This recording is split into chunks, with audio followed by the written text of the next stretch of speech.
Сания Абдрахмановна, Яшел районы Абзалшанов исемендәге Татар Танайы урта белем бирү мәктәбенең татар теле һәм әдәбияты укытучысы, Абзалшанов исемендәге музей җитәкчесе. Ил хәтере, кеше хәтере. Бөек җиңүнең 75 еллык алдыннан Абзалшановның тууына 119 еллык уңаеннан хәтер яңартып алган. Авылдашым, күренекле язучы, тәрҗемәче, хәрби корреспондент Абзалшанов фронтта 1943 елда. 1943 елның январында Бөек Ватан сугышына үзем теләп киттем. Алга дошман өстенә. Башта Калинин фронты, аннары беренче Балтик буе фронты һәм Суворовча кысалыклау Байкал арты фронты исемле газетларда хәрби корреспондент булып эшләдем. Алга дошман өстенә дигән фронт газетасын татар сугышчылары беренче номерыннан үз иттеләр.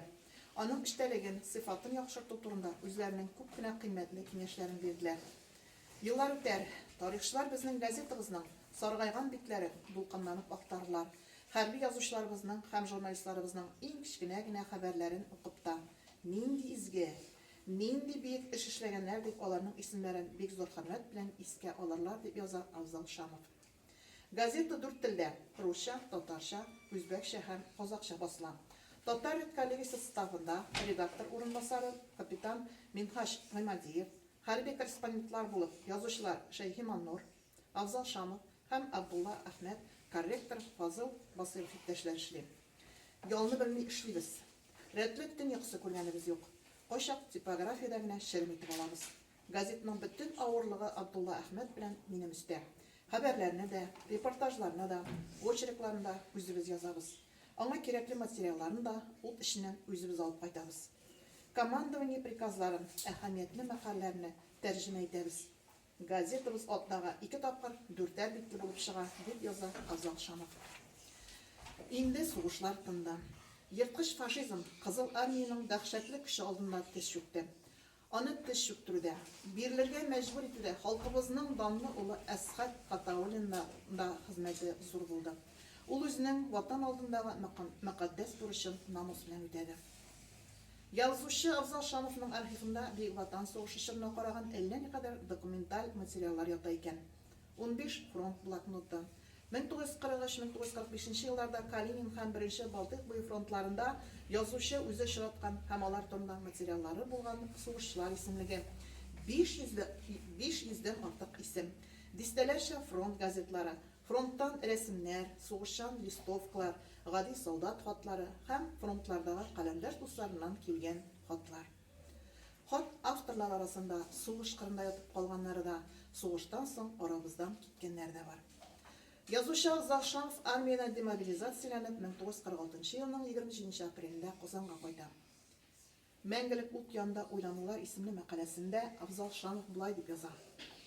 Әгәр без җиңү көнен, бу зур бәйрәмне Бөек Ватан сугышында һәлак булган туганнарыбыз истәлегенә һәр авылда, һәр районда, һәр шәһәрдә агачлар утыртып, бакчалар, парклар булдырып каршыласак, батырлар алдындагы бурычыбызның бер өлешен үтәгән булыр идек.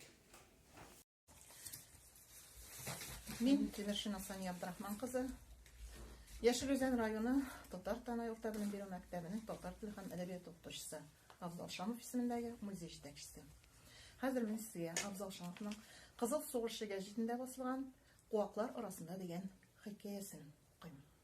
1944 елда басылып чыккан. Ефрейтор Хәсән Мифтаховның сугышка килгәненә иртәгә нәкъ 2 ай тула инде. Шул 2 ай эчендә ул авылдагы сөйгән кызыннан берничә хат алды. Хатының һәр кайсын ул тирән мәхәббәт һәм өзелеп сагыну сүзләре белән тутырада. Бәгърем, Хәсән, инде ничә немец үтердең? Дип бетерә. Ә Хәсәннең әле моңа кадәр бер генә немецны үтергәне юк. Шуңа күрә дә ул һәр хатында аның соравын җавапсыз калдыра. Җавап бирергә кирәк. Ләкин ничек җавап бирергә? Сугышчан сакта поста торганда ул моны аеруча хис итте. Төн. Сирәк сибелгән куаклык. Күк йөзендә кыйгач ай йөзә. Йолдызлар җемелди. Җир өсте хәтфә кебек йомшак. Ап-ак кар белән капланган. Куак ботаклары төнге матурлыкка гашыйк булгандай тынып калганнар. Атышлар да юк. Мифтахның күз алдына туган авылы һәм сөйгән кызы килеп баса. Сөеклем, Ни дип җавап бирим мин сиңа, дип уйлый ул.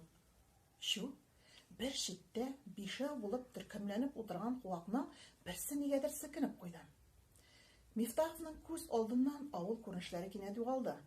Ул йотарлык булып күзләрен куакларга текәде. Шулай берничә секунд үтте. Менә икенче куакта кискен генә талпынып алды.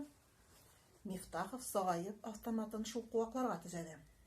Бу минуттаның йөрәге ышып чыгарга теләгәндәй ярсып тибә иде. Менә бер куак әкрен генә туктаусыз селкенә башлады. Һәм ике ак шәүлә бик ачык булып күренеп китте. Икәү, икесе дә маск халатлы, дип уйлап алды Мифтахов һәм спусковой крючокны салмак кына басты. Пулялар куаклар төбен туздырып ялап алдылар. Ышанычлырак булсын өчен ул тагын бер очередь бирде. Куаклар арасында чинап кычкырып җибәргән тавыш ишетелде. Һәм шуннан соң бөтен нәрсә яңадан тынып калды. Берничә минуттан отделение командиры килеп җитте. Нәрсә булды? Диде ул пышылдап кына. Мифтахов та аңа пышылдап кына җавап кайтарды. Немецлар бар иде. Икәү. Икесен дә тончыктырдым.